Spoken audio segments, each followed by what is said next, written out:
Summer Update 2025 is here, and it has added 2 new questlines, with this being the main content of the update, introducing 6 new creatures in a new area added to Bengoth for level 500 and above, a new customizable mount upon completing the quest, and also a new boss with a loot of 10 equipment pieces from the new Vladrukh set.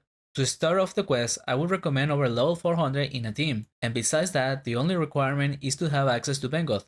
Start by going to Edron and find the Onimus bath here. Then go around Tella's house, upstairs, and levitate down to this grave and use it. You will get teleported to a room with Anastasia. Say hi, call entity. Then go find her again, but this time on Bengoth. In the northwest of the island, you will find the new castle of these orcs. Ignore the stairs and go east to find a spot to levitate up. Here you meet with Anastasia again. Ask her for a mission, and you will receive access to the castle through this secret passage. And now you must go appease the spirits of the orcish ancestors. Go northeast in this same floor until you find the door and go in. Say hi, appease, and for this mission you need to stand on the squares with the blood circles on it, and then dance with your character. While you do this, you get charges and the goal is to get up to 50, but be mindful of the angry orc ancestors that will move towards you, as they can cast fear, paralyze, and root with their AoE. So continue to move around while avoiding them until you reach 50 charges. Once you do, then go back and report to Anastasia.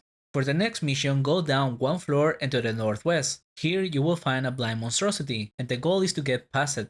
You can attack the graves to make it walk towards them.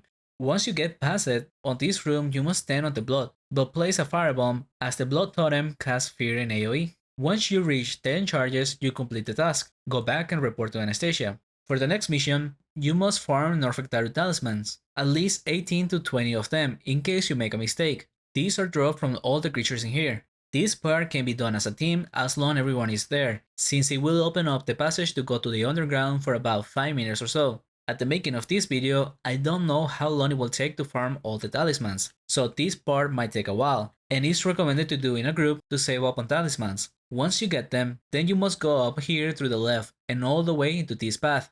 The goal is to toss the talismans underneath and lure a behemoth with them, which is why I said at least 18 in case you misplace one, even though it's technically 17. Toss one in the furthest square you see and the behemoth will appear, and it continues to move on top of the talismans, so place one ahead of the behemoth and make a path towards the other end. Placing one 2 squares out will waste it, so only do one at a time. Once it reaches the end, it pushes the stone to kill the demon on guard, and that will allow you to go down to the underground, go around and down one floor, and enter the teleport. Now you need to find Anastasia again in the underground. Go south and down, then follow the path southeast to another set of stairs. Go down and through the door you meet Anastasia.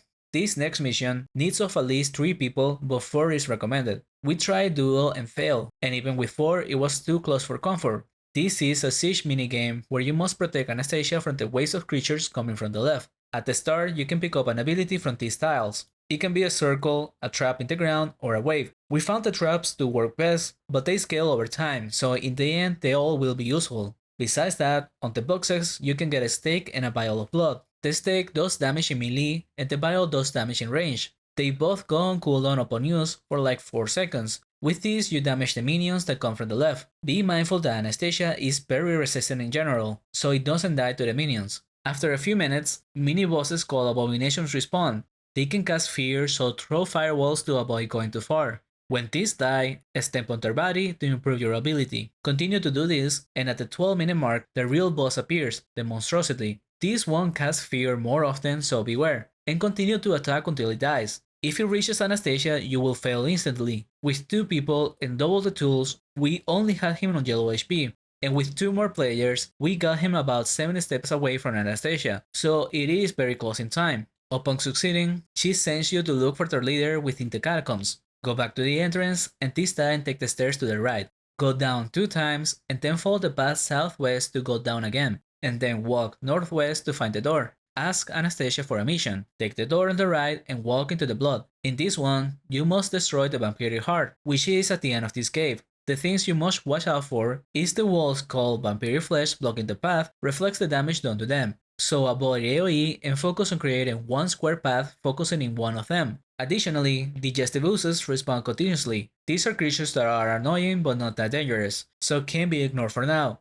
Also, there will be pools of acid. Standing on them does agony damage continuously, so watch out for those in the ground. Once you reach the vampiric heart, you got to continue being careful with the assets, but on top of that, the heart does expanding attacks over time whenever it says dump.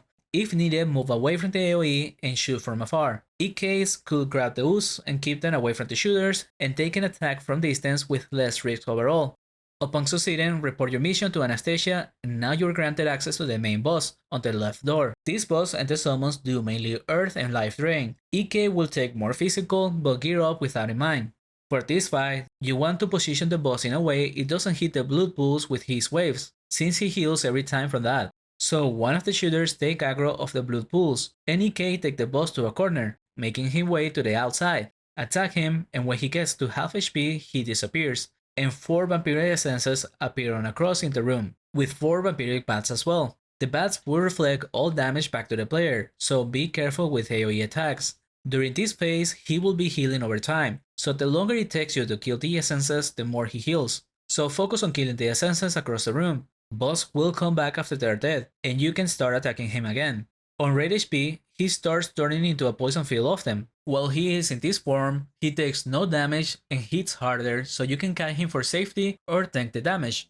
And at 25% of HP or so, he will do the phase of the vampiric essences again. He did it one more time before dying, which I don't know if it is scripted or he healed too much on the first 2 phases, forcing a third to happen. Regardless, you must continue doing it until he dies. And upon leaving the room, report to Anastasia to receive the Gloom Maul mount, which can be customized however you want. That's all there is to this questline. If you found the video helpful, consider subscribing. Thank you for watching, and until the next one.